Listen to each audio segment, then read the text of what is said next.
Hi. Hmm. I was feeling a bit mm, down today. Yeah, there are days that when I feel very up also. So today was not a very mm, high beat day, it was an offbeat day. And something that I'm reading recently is a short story book written by Miranda July. I got to know her from, like usual, some comment section, and the description or the review written by the commentator caught my eye, and I felt so good reading it. It was long time back, so I had to find this book, and the name of the book is No One Belongs Here More Than You or More Than Me. And it's a collection of short stories. And uh, it was almost 1 year back I read the first story in the book, and it gave me such satisfaction. It's all very much intricate and in depth. uh, you feel it inside you, whatever she's writing.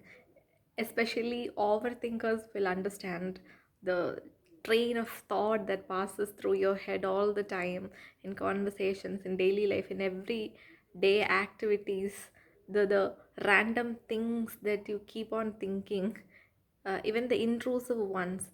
She writes it all so intricately. I love it about her. I loved the style with which she narrates.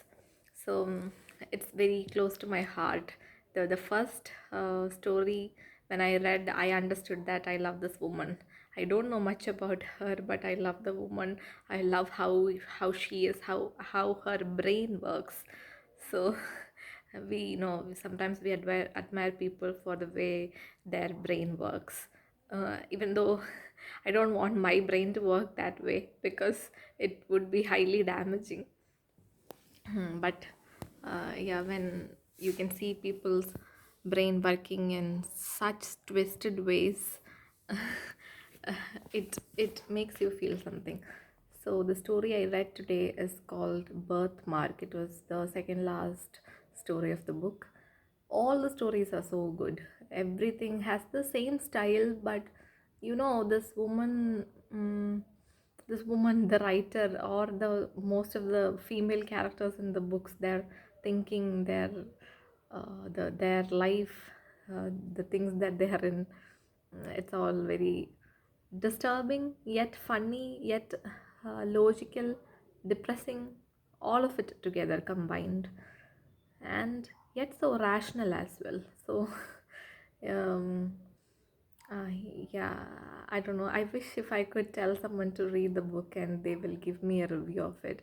If whether I would like to know whether they felt the same things that I felt while reading the story. So the story that I was reading was called Birthmark.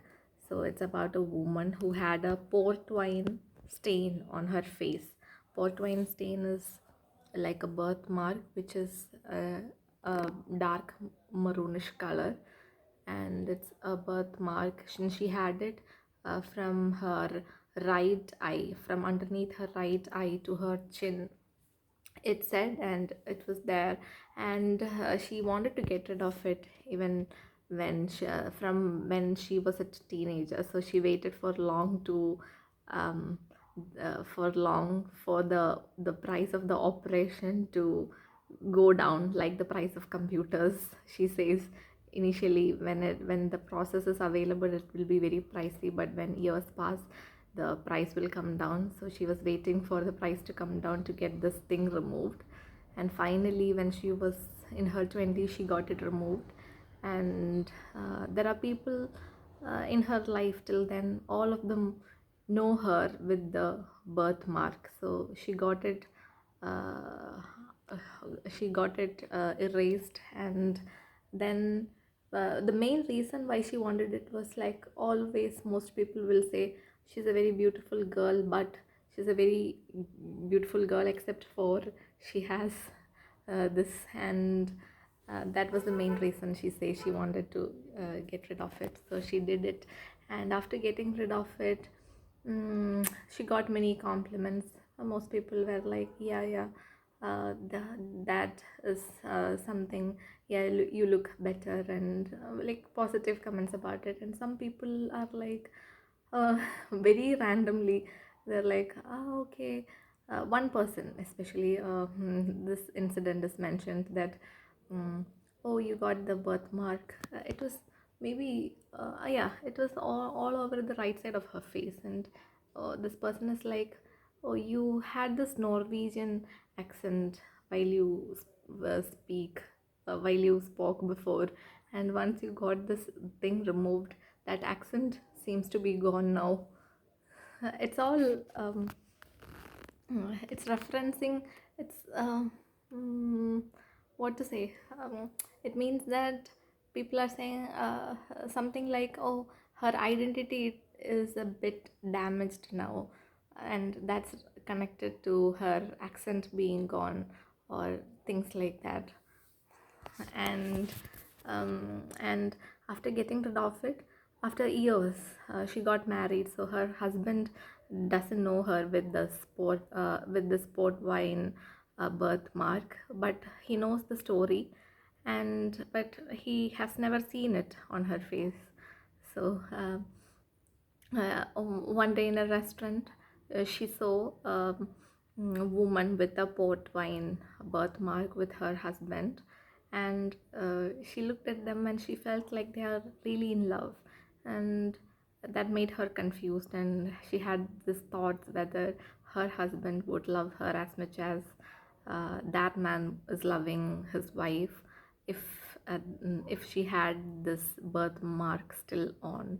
And it made her hate her husband for a while, and she had these thoughts whether he would even marry her if she had this birthmark, and questions like that. And basically, she is, even though she got rid of it, she has that insecurity of having it before on her face. And even though it's not to be seen there, it's there somewhere invisibly in her mind, it's there. So one day she was opening a jar of jam, some red colored jam, and the bottle, the can broke, and it spilled all over and onto her body. And by hearing the sound, her husband came, and when the husband was looking, it suddenly felt like she's all covered in blood and the floor is full of blood. But in an instant he realizes that it's just jam, and then when he looked at her, she was bathed in this jam almost, and in that instant he could see the sport wine birthmark on her right cheek. The illusion of it somehow, he visualized it. He visualized this woman with the birthmark, and then the jam was on her face also. So he told her to just go and look at your face because the birthmark is there. And he went and looked in the washroom mirror, and she closed the door, and she was standing there for half an hour looking at herself. And meanwhile, the man outside is standing there waiting for her to come out. And he felt bit a lot he felt a lot loosened, because he could finally see this woman with the birthmark. And in that instant he saw the birthmark, he could accept it also, and everything was loosened for him. It was better that she did not get this birthmark removed. This man would have accepted her, and she did not have to carry the guilt of removing it, and complicated things like that. The man was just waiting for her to come out, and he was in full acceptance of the birthmark. It's not even birthmark, but the jam there.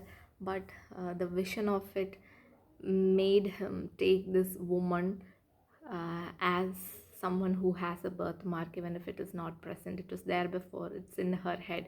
It's in her head, she is the person with a huge port wine birthmark on the right side of her cheek. And her, it's like at the end her husband is accepting her as whatever she is, even though it's not visible. on her cheeks, and he was kneeling down outside waiting for her. That's all the story. We hope that she'll come out and things will be loosened up between them. Things will loosen between them. They'll feel better about themselves, and there will be more acceptance.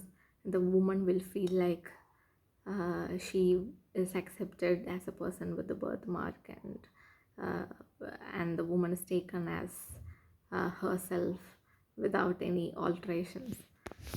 It was a beautiful story. The way it is written is so beautiful. I just wanted to share the story here. I don't know if it is touching, but um, it touched me very much. So I thought of just recording the story. Okay, that's it. Thank you.